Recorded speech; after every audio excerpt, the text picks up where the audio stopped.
أعوذ بالله من الشيطان الرجيم بسم الله الرحمن الرحيم فأزلهما الشيطان عنها فأخرجهما مما كانا فيه وقلنا اهبطوا بعضكم لبعض عدو وَلَكُمْ فِي الْأَرْضِ مُسْتَقَرٌّ وَمَتَاعٌ إِلَى حِينٍ صدق اللہ مولانا العلی العظیم وبلغنا نبیہ ورسولہ الکریم۔ پس ان دونوں کو شیطان نے اس سے پھسلا دیا، پس ان دونوں کو اس میں سے نکال دیا کہ جس میں وہ تھے، اور ہم نے کہا کہ اترو، تم میں سے بعض کے دشمن ہوں گے، اور تمہارے لیے زمین میں ٹھکانہ ہوگا اور ایک مدت تک کے لیے نفع ہوگا۔ محترم احباب، سیدنا آدم علیہ الصلاۃ والتسلیمات کے حوالہ سے گزشتہ دروس میں کافی باتیں عرض کی جا چکی ہیں۔ جب سیدنا آدم علیہ الصلاۃ والتسلیمات کو اور ان کی اہلیہ حضرت حوا رضی اللہ تعالی عنہا کو جنت کے اندر پہلا ٹھکانہ دیا گیا، اور ان دونوں سے یہ بات کہی گئی کہ جنت میں سے جہاں سے چاہیں کھا سکتے ہیں، البتہ ایک درخت کے قریب نہیں جانا، ایک درخت کو نہیں کھانا۔ تو ان سے بھول ہو گئی اور وہ اس درخت میں سے چکھ لیا، جس کا ایک نتیجہ تو فوری سامنے آیا، جس کا میں گزشتہ درس میں عرض کر چکا ہوں کہ ان کی شرمگاہیں عیاں ہو گئی، واضح ہو گئی، اور دوسرا نتیجہ یہ سامنے آیا کہ جنت میں سے زمین میں اتار دیے گئے۔ اللہ رب العزت اسی کا ذکر فرماتے ہیں کہ فَأَزَلَّهُمَا الشَّيْطَانُ عَنْهَا، شیطان نے ان دونوں کو اس سے پھسلا دیا، فَأَخْرَجَهُمَا مِمَّا كَانَا فِيهِ، پس ان دونوں کو نکال دیا اس میں سے کہ جس میں وہ تھے، وَقُلْنَا اهْبِطُوا بَعْضُكُمْ لِبَعْضٍ عَدُوٌّ، اور ہم نے کہا کہ تم میں سے بعض کے دشمن ہوں گے،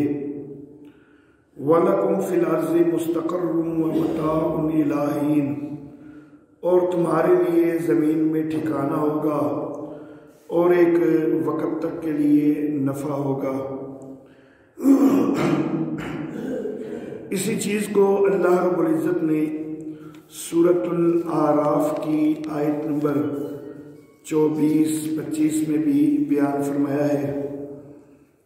8واں سپارہ ہے سورۃ الاعراف۔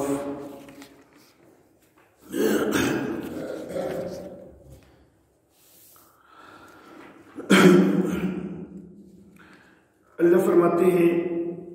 قَالَ اهْبِطُوا بَعْضُكُمْ لِبَعْضٍ عَدُوٌّ، اللہ نے فرمایا کہ اتر جاؤ، تمہارے بعض کے دشمن ہوں گے، وَلَكُمْ فِي الْأَرْضِ مُسْتَقَرٌّ وَمَتَاعٌ إِلَىٰ حِينٍ، اور تمہارے لیے زمین میں ٹھکانہ ہوگا اور ایک مدت تک کے لیے سامان ہوگا۔ قَالَ، اللہ نے فرمایا، فِيهَا تَحْيَوْنَ وَفِيهَا تَمُوتُونَ، اسی کے اندر تم زندگی گزارو گے اور اسی کے اندر تمہارے اوپر موت آئے گی، وَمِنْهَا تُخْرَجُونَ،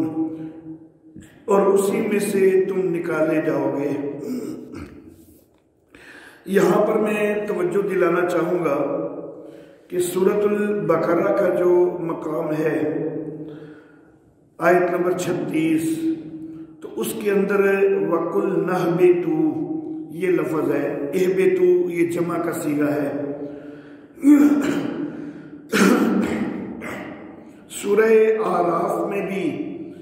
یہاں پر آیت نمبر 24 میں جو لفظ ہے قَالَ اهْبِطُوا، تو یہاں پر بھی اہبتو کا لفظ استعمال ہوا جو کہ جمع کا صیغہ ہے۔ اس کے بعد ہم آتے ہیں 20ویں سورہ مبارکہ ہے سورہ طٰہٰ، اس کی آیت نمبر 123 ہے، 16واں سپارہ ہے۔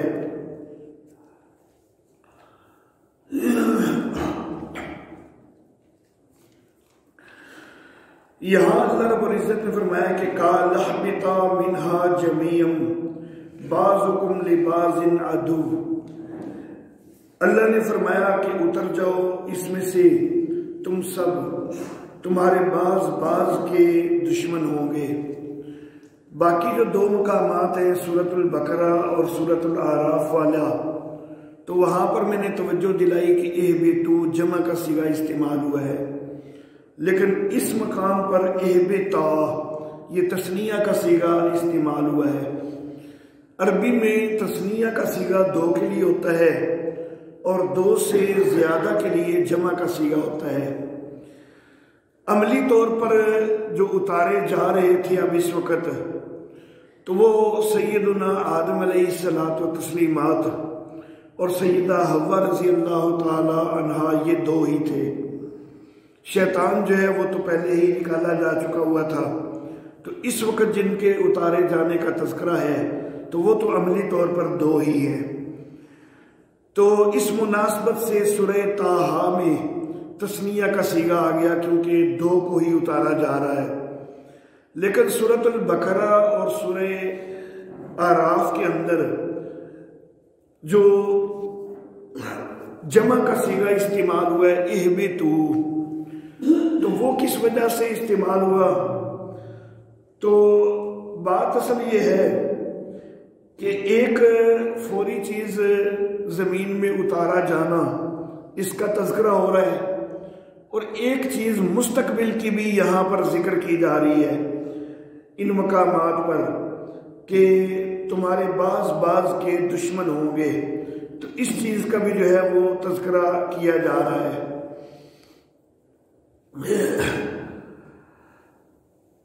اب یہ جو بعض کے دشمن ہوں گے، یہ معاملہ آگے نسل انسانی کے اندر آنا تھا، اور نسل انسانی جو ہے وہ زیادہ افراد پر مشتمل ہے، تو چونکہ آگے اس معاملے کا بھی تذکرہ آنا تھا، جنت میں سے اس وقت تو عملی طور پر اتارے جا رہے ہیں صرف دو، لیکن انہی دو سے پھر آگے جو ہے وہ کثیر لوگوں نے جو ہے وہ پیدا ہونا ہے۔ تو اگلی چونکہ بات بھی ذکر کی جا رہی ہے کہ بعضکم لبعض عدو، تو اس مناسبت سے دو جگہ پر جو ہے وہ جمع کا صیغہ بھی استعمال ہو گیا کہ آگے تمہاری نسل جو ہے اس کے اندر یہ معاملہ چلے گا کہ ایک دوسرے کے تم دشمن بھی ہوگے۔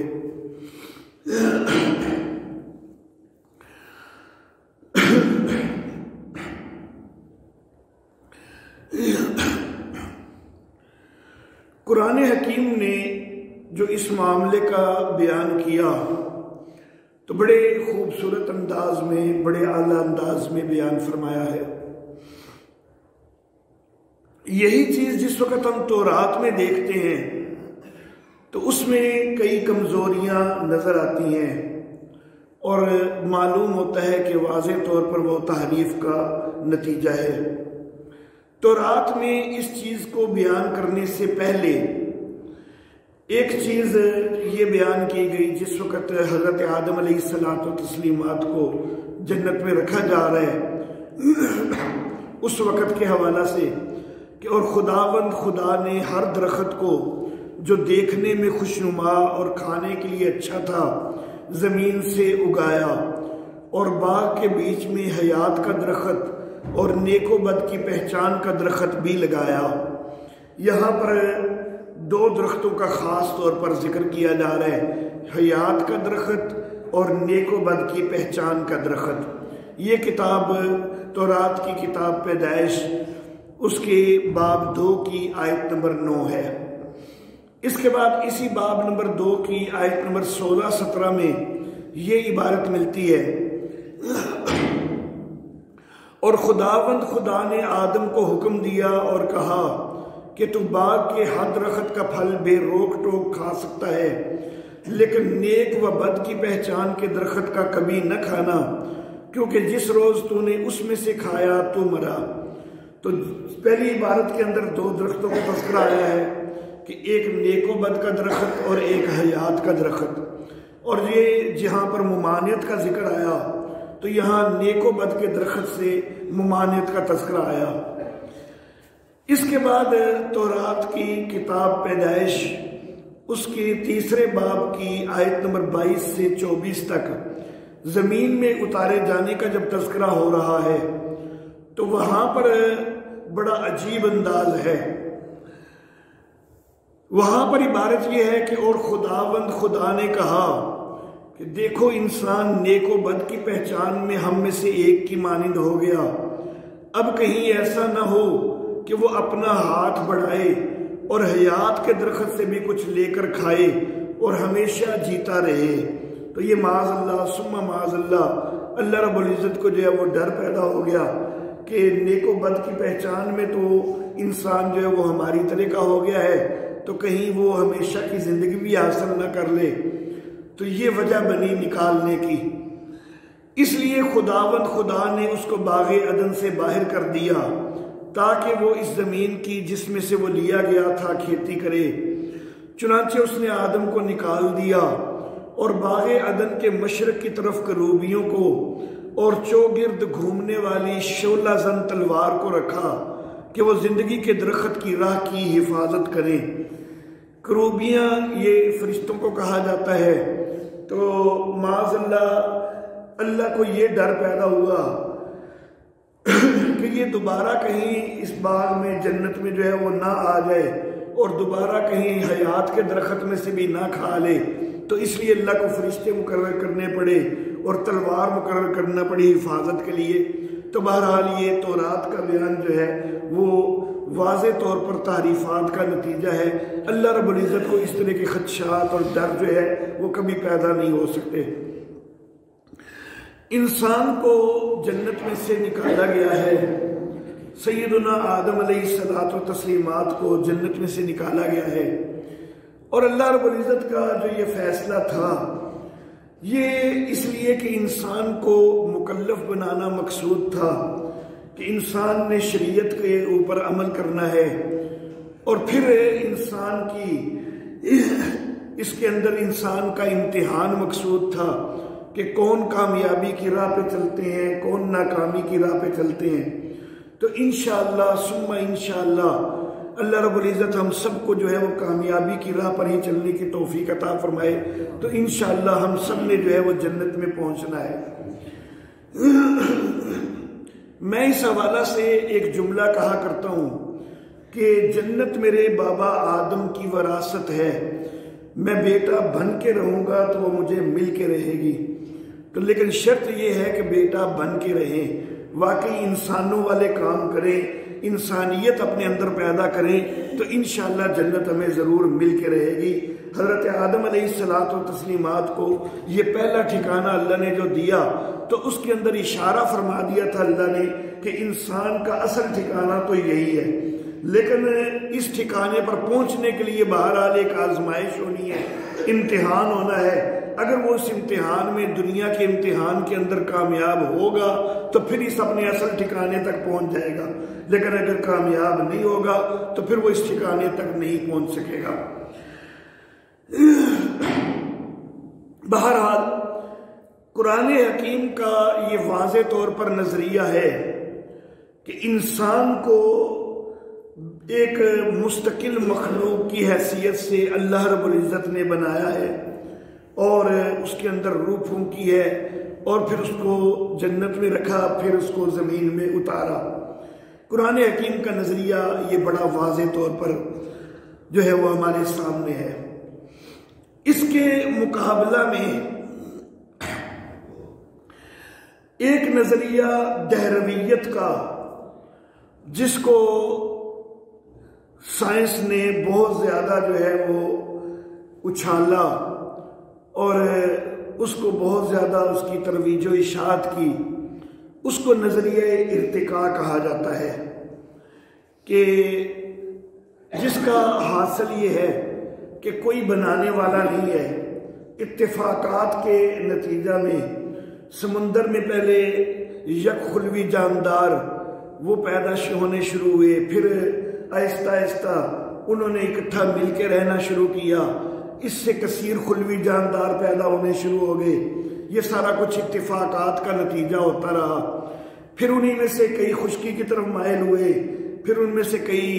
جو ہے ان کے پر بنے اور وہ اڑنے والے پرندے بن گئے، کئی جو ہے وہ تری میں رہے، کئی جو ہے وہ پودے بن گئے۔ تو یہ سارا جو ہے وہ مختلف چیزیں جو ہے وہ چلی، اور کئی خشکی کے جانور بنے، پھر ان خشکی کے جانوروں میں سے ترقی کرتے کرتے جو ہے وہ انسان بھی جو ہے وہ بن گیا، چمپینزی سے یا بن مانس سے یا بندر سے، تو انسان جو ہے وہ تخلیق ہو گیا، اور یہ سارا کچھ جو ہے یہ خود بخود ہوا۔ یہ نظریہ جو ہے ارتقاء کا نظریہ، سائنسدان اس کو بہت زیادہ جو ہے وہ پروان چڑھاتے رہے۔ قریب دور میں ایک سائنسدان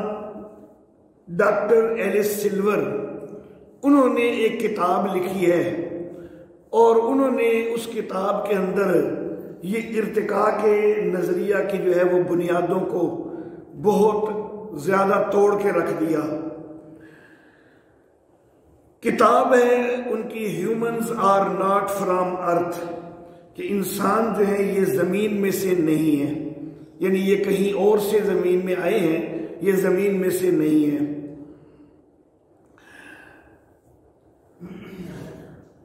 ڈاکٹر ایلس کا کہنا یہ ہے کہ انسان زمین کا قدیم باسی نہیں ہے، بلکہ کوئی غالب طاقت ہے، کوئی دوسری قوت ہے کہ جس نے انسان کو زمین میں بھیجا ہے۔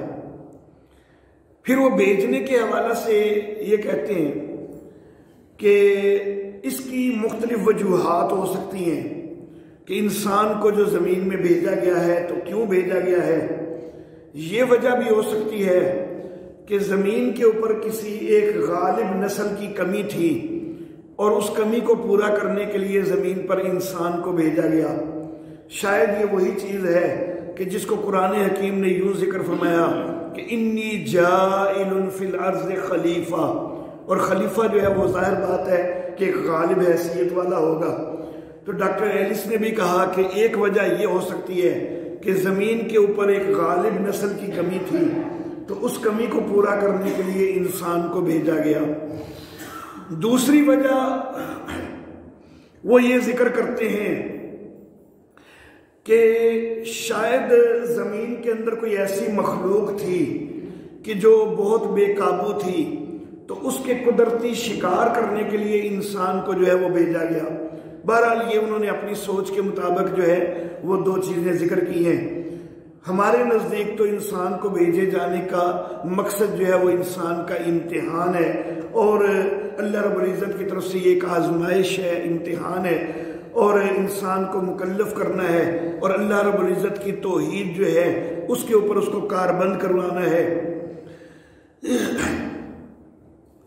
پھر وہ کئی سارے دلائل دیتے ہیں کہ ارتقاء کا نظریہ درست نہیں ہے، بلکہ انسان اس زمین میں پیدا نہیں کیا گیا، یہ کسی اور جگہ سے آیا ہے، جو جگہ اس زمین کی نسبت انسان کے بہت زیادہ موافق تھی، اور وہ انسان کے لیے بہت اچھی تھی۔ اس حد تک تو ہم اتفاق کرتے ہیں کہ جنت ظاہر بات ہے کہ انسان کے لیے اس زمین کی نسبت بہت زیادہ موافق تھی، بہت اچھی تھی۔ یہ زمین انسان کے لیے اتنی موافق جو ہے وہ نہیں ہے۔ لیکن ڈاکٹر ایلس سلور جو ہیں، ان کی جو سارے آگے وہ دلائل دیتے ہیں، ان کا ایک جو بنیادی حاصل اور نچوڑ بنتا ہے تو وہ کچھ اس انداز کا بنتا ہے کہ انسان جو ہے وہ زمین کے اندر وہ بالکل بھی جو ہے موافق حالات میں نہیں ہے، زمین کے حالات اس کے بالکل بھی موافق نہیں ہے۔ لیکن میں یہ عرض کرنا چاہوں گا کہ انسان کو اللہ رب العزت نے اشرف المخلوقات بنایا ہے، اور جب اشرف المخلوقات بنایا ہے تو اللہ رب العزت نے انسان کو وہ صلاحیتیں عطا کی ہیں کہ جن کے ذریعے انسان جو ہے وہ زمین کے اندر زیادہ اچھے انداز میں، اس کا نظریہ یہ ہے کہ جانوروں کی نسبت انسان برے انداز میں زندگی گزار رہا ہے، لیکن انسان کو بہرحال اللہ نے ایسی صلاحیتیں دی ہیں کہ انسان بہرحال دنیا کے اندر اگرچہ جنت جیسا تو ظاہر ہے کہ ماحول نہیں، لیکن بہرحال یہ نہیں ہے کہ جانوروں سے بھی جو ہے اس کا انداز برا ہو، بلکہ یہ بہتر انداز میں زندگی گزار رہا ہے، یہ اشرف المخلوقات ہے۔ اصل میں معاملہ یہ ہے کہ ایک ہے جسمانی قوت اور طاقت اور کئی قسم کی جسمانی صلاحیتیں، مثلا اڑنا یا دیواروں سے چپکنا وغیرہ، اس قسم کی صلاحیتیں وہ واقعی انسان کو نہیں دی گئی، لیکن انسان کو ایک اور صلاحیت جو دی گئی ہے وہ شعور اور عقل والی صلاحیت دی گئی ہے۔ تو جسمانی طور پر کمزور ہوتے ہوئے بھی اور کئی ایسی صلاحیتوں سے محروم ہوتے ہوئے بھی اس ایک عقل والی صلاحیت کی وجہ سے یہ سب پر غالب آ جاتا ہے۔ لیکن ڈاکٹر ایلس سلور جو ہے وہ عقل والی صلاحیت کو ایک سائیڈ پر رکھتے ہیں، کیونکہ انہوں نے نظریہ ارتقاء کا رد کرنا ہے۔ نظریہ ارتقاء کا تقاضا یہ ہے کہ ہر عضو کے اندر ارتقاء ہونا چاہیے، اور ہر عضو جو ہے وہ باقی ساری مخلوقات سے اعلیٰ بننا چاہیے، اور یہ وہ واقعی درست کہتے ہیں کہ ہر عضو جو ہے وہ باقی مخلوقات سے اعلیٰ کسی نہ کسی لحاظ سے نہیں بھی بنا۔ اس حوالے سے وہ کئی چیزیں ذکر کرتے ہیں جن میں سے میں کچھ یہاں پر مختصر طور پر اپنے الفاظ میں ذکر کرنا چاہوں گا۔ وہ کہتے ہیں کہ انسان کو سورج انسان کی آنکھوں کو بڑا متاثر کرتا ہے، جانوروں کی آنکھوں کو اس طرح متاثر نہیں کرتا۔ ارتقاء کا تقاضا تو یہ تھا کہ سورج کی دھوپ کا مقابلہ کرنے کے لیے انسان کی آنکھیں سب سے زیادہ تیار ہوں، لیکن انسان کی آنکھیں اتنی تیار نہیں ہیں جتنی جانوروں کی آنکھیں تیار ہیں۔ دوسری بات وہ یہ ذکر کرتے ہیں کہ انسان مسلسل دھوپ کے اندر نہیں رہ سکتا۔ سورج کی جو تمازت ہے یہ ہماری جلد کو جلدی بوڑھا کر دینے کا سبب بنتی ہے، سکن کینسر کا سبب بھی بنتی ہے، اور جو سورج کی روشنی ہے وہ ہماری آنکھوں کے اندر موتیاں بھی اتارتی ہے، جلد کو جو ہے وہ جھریاں بھی پڑتی ہیں دھوپ وغیرہ کی وجہ سے۔ جانوروں کی جلد کو یہ جھریاں نہیں پڑتی ہیں، ہماری جلد سکڑتی بھی ہے۔ ہمیں اپنے اس دھوپ والے ماحول میں رہنے کے لیے ہیٹ استعمال کرنے پڑتے ہیں، سن گلاسز استعمال کرنے پڑتے ہیں، جبکہ جانوروں کو جو ہے وہ کچھ ایسے قدرتی ذرائع حاصل ہیں کہ کچھ پانی کے اندر رہ رہے ہیں، کچھ انڈر گراؤنڈ ہونے کی صلاحیت رکھتے ہیں، تو انسان کے اندر یہ چیزیں موجود نہیں ہیں۔ ایک اور بات وہ یہ ذکر کرتے ہیں کہ دھوپ کے علاوہ سخت سرد موسم بھی ہمیں متاثر کرتا ہے، اور موسمی حالات جو ہیں وہ کبھی ہماری کمزوری کا سبب بنتے ہیں، کبھی موٹاپے کا سبب بنتے ہیں، کبھی نیند کی کمی کا، کبھی جنسی کمزوری کا، اور حتیٰ کہ کبھی تو انسان کو خودکشی تک بھی پہنچا دیتے ہیں۔ جہاں سے انسان آیا ہے وہاں کا موسم اس کی نسبت بہت اچھا تھا،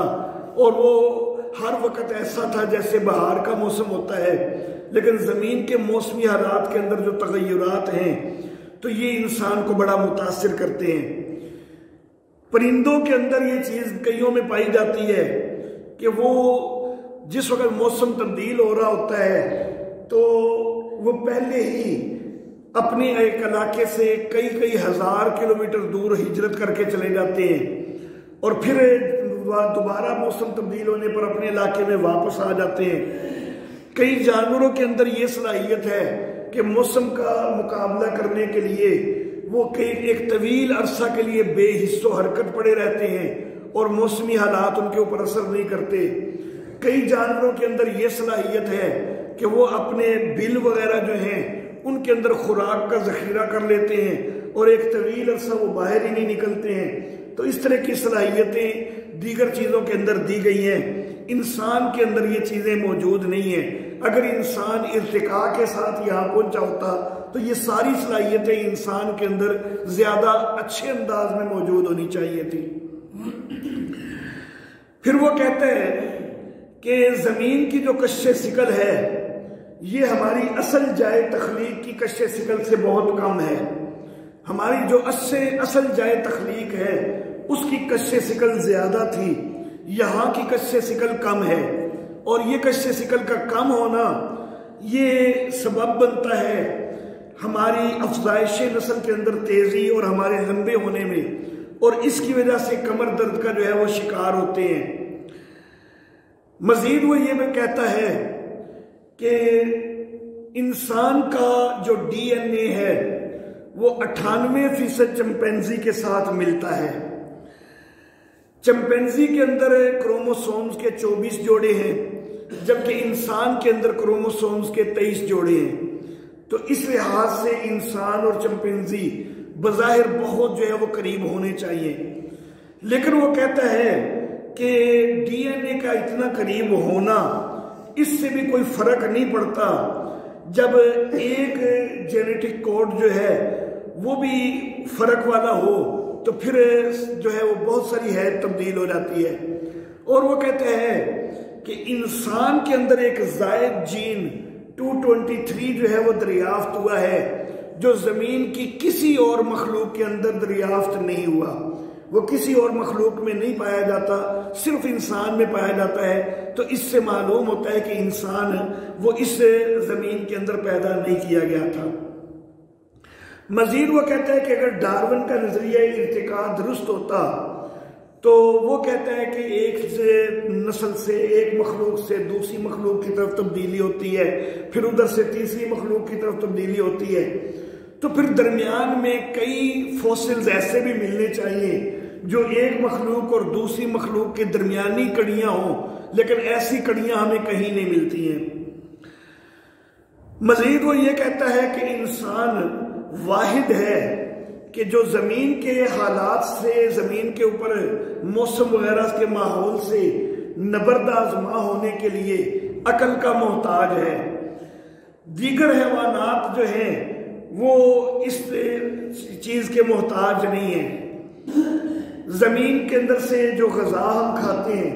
تو غذا کھانے کے لیے بھی ہم عقل کے محتاج ہیں، ہم اس کو اپنے ذائقے کے مطابق بناتے ہیں، ہم اس کو پکاتے ہیں، جبکہ جانور جو ہیں وہ ویسے استعمال کر لیتے ہیں۔ کئی چیزیں ایسی ہیں کہ جن کا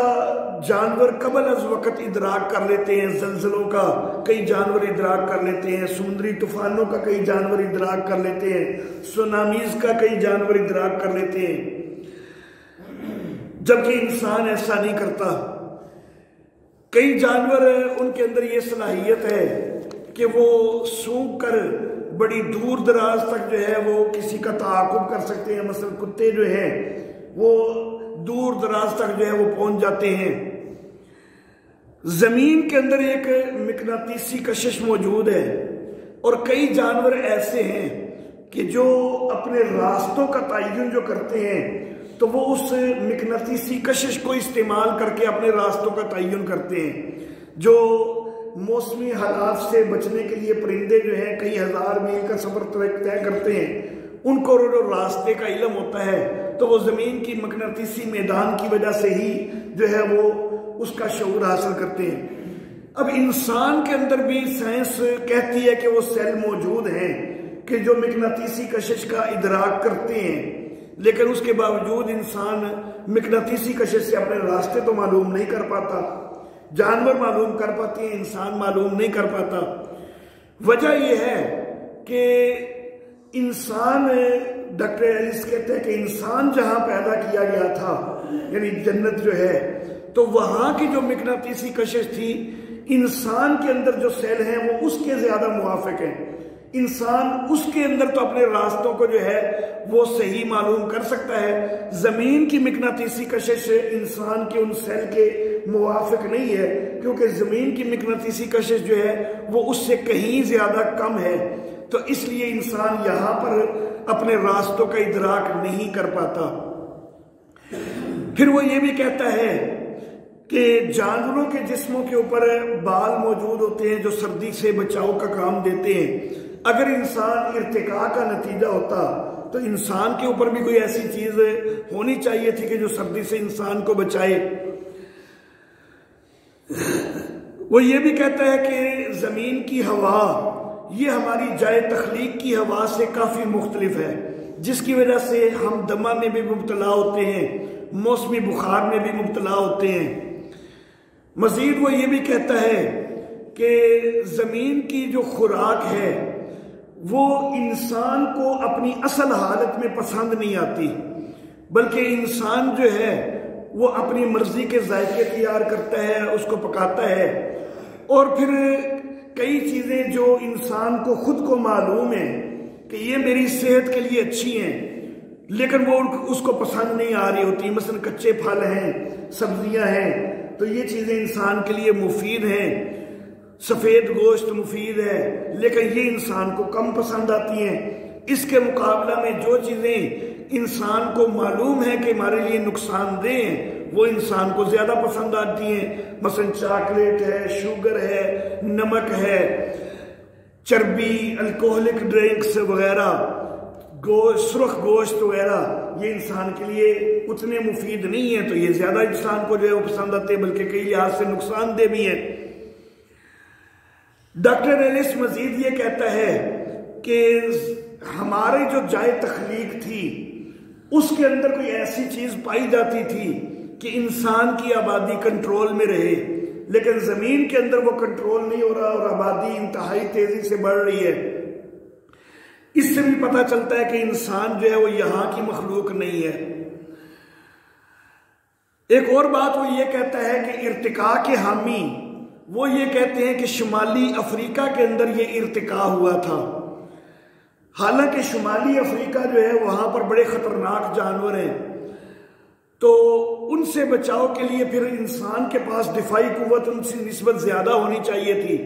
لیکن ایسا نہیں ہے. جتنے تیز وہ جانور بھاگ سکتے ہیں انسان نہیں بھاگ سکتا. وہ درختوں کے اوپر چھلانگے لگا سکتے ہیں, انسان نہیں لگا سکتا. وہ تیز تیر سکتے ہیں, انسان اتنا تیز نہیں تیر سکتا. ان میں سے کئی جسمانی طور پر ہم سے بڑے زیادہ طاقتور ہیں, انسان اتنا طاقتور نہیں ہے. کئیوں کے پاس شکار کے لیے کچلی والے دانت اور پنجے ایسے موجود ہیں کہ جس سے وہ قابو کرتے ہیں دوسروں کو. انسان کے پاس یہ چیزیں موجود نہیں ہیں. کئی جانور جو ہیں ان کے اندر چٹانوں کے اندر چڑھنے کی اور ان کے اوپر اپنے پاؤں جمانے کی بڑی صلاحیت ہے, انسان کے اندر وہ چیز موجود نہیں ہے. کئی جانور رات کے اندر بڑا تیز دور تک جو ہے وہ دیکھنے کی صلاحیت رکھتے ہیں, انسان میں یہ نہیں ہے. کئی جانور یا پرندے خاص طور پر شکاری پرندے وہ دن کی تیز دھوپ میں بڑا دور تک دیکھنے کی صلاحیت رکھتے ہیں, انسان کے اندر یہ صلاحیتیں نہیں ہیں. تو اگر شمالی افریقہ کے اندر ارتقاء ہوا ہوتا تو یہ ساری چیزیں انسان کو زیادہ بہتر انداز میں ملنی چاہیے تھی لیکن یہ بہتر انداز میں نہیں ہے. یہ تو انسان کی ایک عقل ہے کہ جس کی وجہ سے انسان باقی ساری چیزوں پر غالب آ جاتا ہے, نہیں تو اعضاء جو ہے انسان کے ان کے اندر وہ چیزیں تو نہیں, صلاحیتیں تو نہیں پائی جاتی. مزید وہ کہتا ہے کہ ہم زمین کے اندر رہنے والی وہ واحد نسل ہیں کہ جو خود اپنے ماحول کو تباہ کرتی ہے. جانور اپنے ماحول کو تباہ نہیں کرتے, انسان اپنے ماحول کو تباہ کرتا ہے. انسان ماحول کو اپنے مطابق ڈھالنے کے لیے تجربات کرتا رہتا ہے جبکہ جانور خود کو ماحول کے مطابق ڈالتے ہیں. مزید وہ یہ کہتا ہے کہ ارتقاء کا نظریہ یہ کہتا ہے کہ ہزاروں سال جو ہے وہ اس پر لگ گئے بلکہ وہ ہزاروں کا لفظ 2 دفعہ استعمال کرتا ہے، یعنی لاکھوں کروڑوں سال اس چیز پر لگ گئے کہ انسان صرف جو ہے اتنے عرصہ میں صرف پتھر تراشنے کا جو ہے وہ ماہر ہوا اور صرف پتھروں سے اپنے اوزار بنانے کے قابل ہوا، لیکن آخری 7000 سال میں اس نے ترقی کے لیے بڑی چھلانگیں مارنی شروع کر دیں۔ تو یہ کیسے ممکن ہو سکتا ہے کہ پہلے لاکھوں کروڑوں سال میں کوئی ایسی ترقی نہیں کی اور اچانک اتنی تیزی سے ترقی کر دی ہے؟ تو اصل بات یہ ہے کہ انسان کو ایک ترقی یافتہ انداز میں ہی دنیا میں بھیجا گیا تھا، یہ نہیں ہے کہ آخر پہ آ کے اس نے بڑی ترقی اچانک کر لی ہے۔ مزید وہ یہ کہتا ہے کہ زمین کی کوئی اور مخلوق ایسی نہیں کہ جو دائمی امراض میں مبتلا ہوتی ہو، انسان دائمی امراض میں مبتلا ہوتا ہے۔ پھر وہ یہ کہتا ہے کہ اگر انسان کو آپ اندر سے جان کے دیکھیں تو 90% لوگ جو ہیں وہ ذہنی دباؤ کا، ٹینشن کا شکار ملیں گے، کیونکہ اس ماحول کو جو ہے وہ ذہنی طور پر انسان نے پوری طرح ابھی تک قبول نہیں کیا۔ دیگر جانور جو ہے نا انسان کی نسبت بظاہر وہ گھٹیا انداز میں زندگی گزار رہے ہیں نا، پھر بھی وہ ٹینشن کا شکار نہیں ہے، ذہنی دباؤ کا شکار نہیں ہے، وہ یہاں خوش ہیں، لیکن انسان یہاں پر خوش نہیں ہے۔ ایک اور بات وہ یہ ذکر کرتا ہے کہ انسان واحد مخلوق ہے کہ جو خود اپنے آپ کو بھی ختم کرنے کا رجحان رکھتا ہے۔ ہم جنگوں میں مبتلا ہوتے ہیں، ہمیں معلوم ہے کہ سگریٹ ہمارے لیے نقصان دہ ہے، ہم پھر بھی پیتے ہیں، ہمیں معلوم ہے شراب ہمارے لیے نقصان دہ ہے، ہم پھر بھی پیتے ہیں، ہمیں معلوم ہے کہ جنک فوڈز جو ہیں وہ موٹاپا پیدا کرتی ہیں، ہم پھر بھی کھاتے ہیں۔ دوسری طرف یہ بھی ہے کہ کئی ایسی چیزیں جو اخلاقیات کو تباہ کرنے والی ہیں تو وہ بھی ہم نے اپنائی ہوئی ہیں، چوری ہے، ڈکیتی ہے، شراب، جوا، زنا وغیرہ، تو یہ چیزیں معاشرے کے لیے تباہ کن ہیں، لیکن ہم یہ سارا کچھ اپناتے ہیں۔ تو یہ ساری باتیں جو ہے وہ ذکر کر کے تو وہ یہ واضح کرتا ہے کہ انسان جو ہے وہ ارتقاء کا نتیجہ نہیں ہے، بلکہ انسان جو ہے وہ اللہ رب العزت نے اس کا کہنے کے مطابق کسی زبردست طاقت نے، اور ہمارا نظریہ یہ کہ وہ اللہ رب العزت ہیں کہ جنہوں نے انسان کو اس زمین کے اندر بھیجا۔ تو بہرحال یہ جو کتاب ڈاکٹر ایلس سلور کی آئی ہے تو دور حاضر میں چونکہ اس نے اس ارتقاء کے نظریہ کے خلاف کافی زیادہ ہلچل مچائی ہے اور سائنسدانوں کے اندر اس وقت یہ بڑی سرگرم بحث جو ہے وہ جاری ہے، اس لیے جو ہے وہ میں نے ان چیزوں کا جو ہے وہ ذکر کیا۔ تو بہرحال آہستہ آہستہ سائنس مجبور ہو رہی ہے کہ وہ اس طرف آئے کہ جو قرآن حکیم نے بتلایا ہے کہ انسان یہاں پر پیدا نہیں کیا گیا بلکہ اللہ رب العزت نے اس کو بنا کے یہاں پر بھیجا ہے۔ وآخر دعوانا ان الحمدللہ رب العالمین۔